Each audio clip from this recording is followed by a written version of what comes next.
Olá, hoje falo-vos das intermitências da morte de José Saramago. O desafio foi lançado pela Susana, do perfil literário no Instagram Fluxos do Coração. Vou deixar na descrição para que visitem.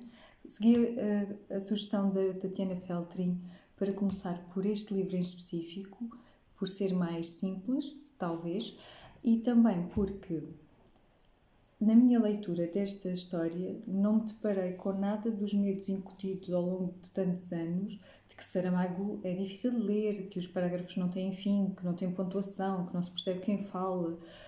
Eu não senti isso nesta leitura, nada.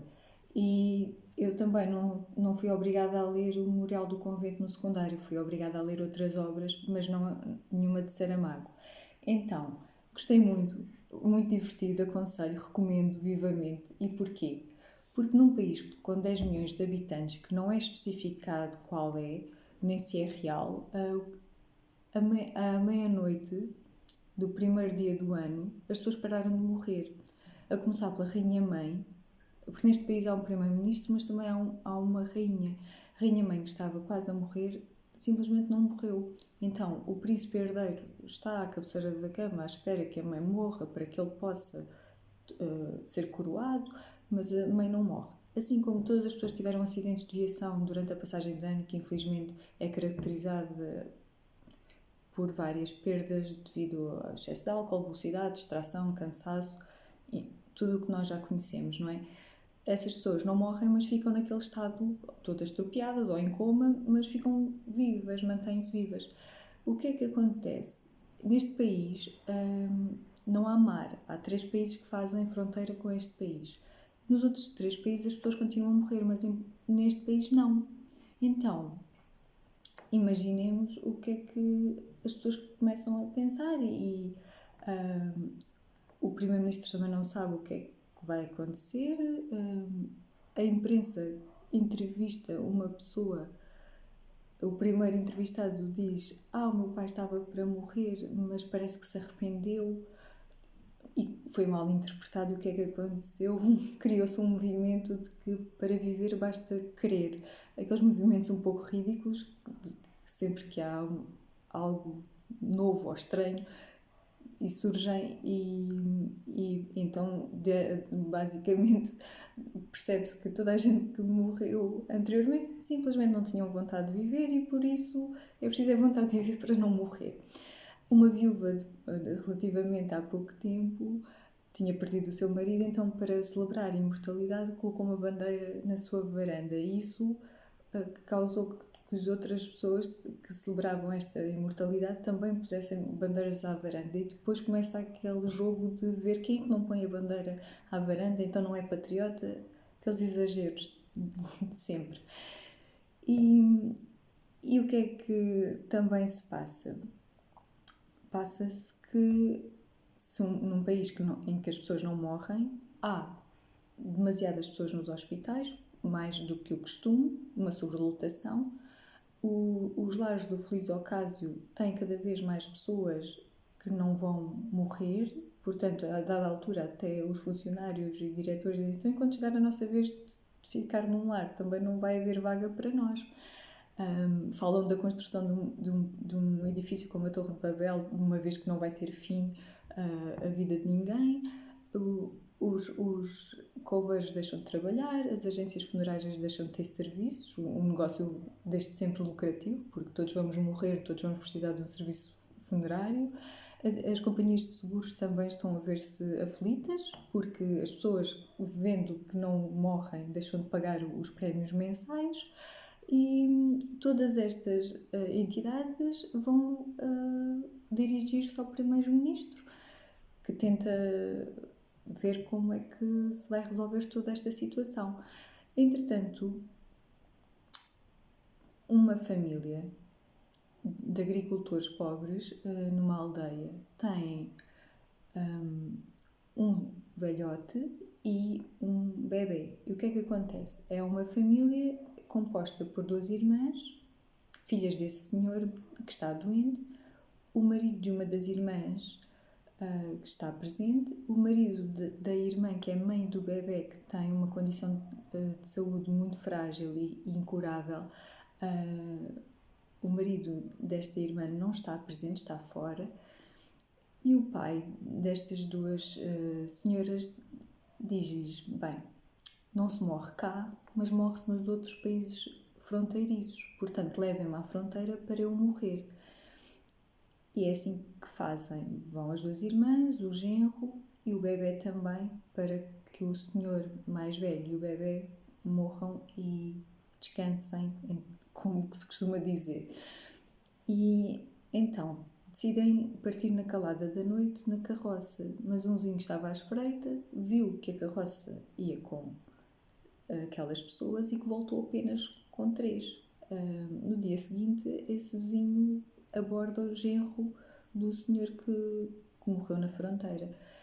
E o genro simplesmente leva o vizinho à casa, na presença da mulher e da cunhada, e diz: olha, fizemos o que o meu sogro pediu, que foi levá-lo à fronteira, assim como o bebê, e faleceram lá e foram enterrados lá. Leve-nos à polícia, faça o que achar, seja o que for.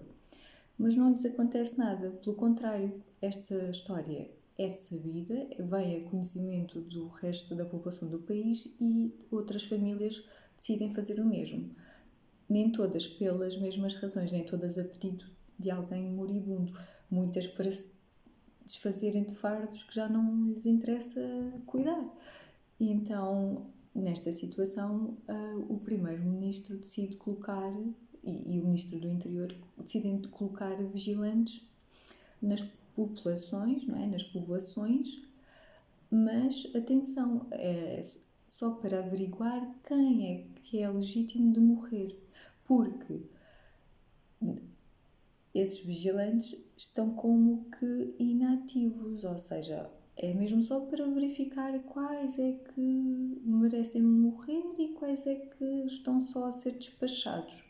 No entanto, a máfia com PH, que é para ser distinguida da máfia que todos nós ouvimos falar, quer lucrar com este novo serviço de levar pessoas à fronteira. Então, entra em negociações com o Ministro do Interior e com o Primeiro-Ministro e exige 35% dos vigilantes para ajudar neste transporte e assim lucrar. E também convencer algumas famílias a desfazerem-se dos seus moribundos que estão em casa a pesar.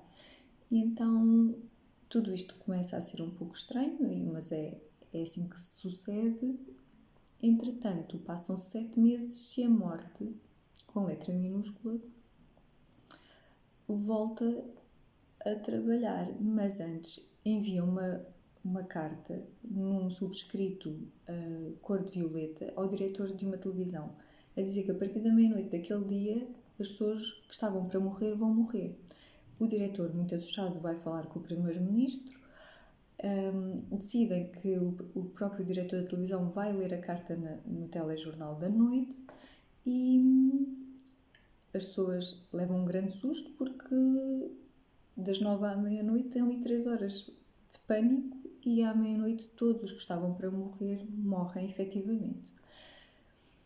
Entretanto, a morte começa a pensar que talvez seja boa ideia enviar cartas a quem vai morrer com uma semana de antecedência da data final, que é para essas pessoas possam pagar os seus impostos, pagar as suas dívidas, escrever testamentos, despedir-se das famílias e dos amigos, mas não é isso que acontece.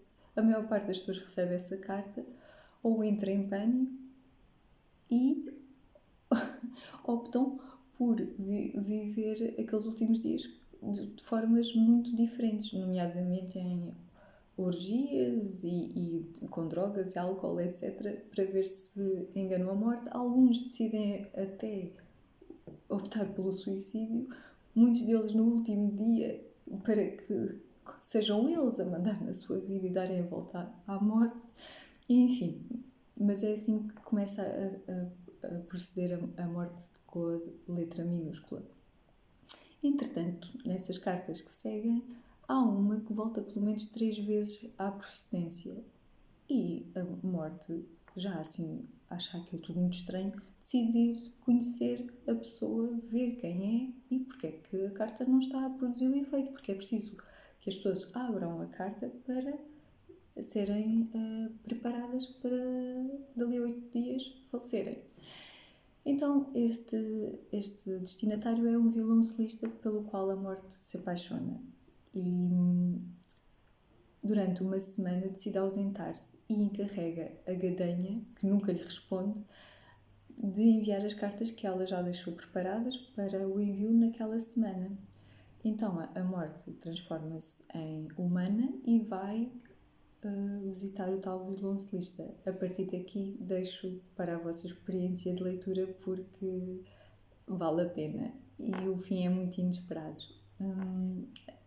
Eu gostei mesmo muito deste livro, recomendo vivamente, achei mesmo delicioso e não se assustem com os parágrafos, nem com a falta de traduções, porque percebe-se perfeitamente quem está a falar e o que é que fica estabelecido. Gostei mesmo muito. Portanto, deixo esta sugestão de leitura. Vou deixar na descrição o vídeo que a Tatiana Feltrin fez para este mesmo livro, para que possam ouvir a opinião dela.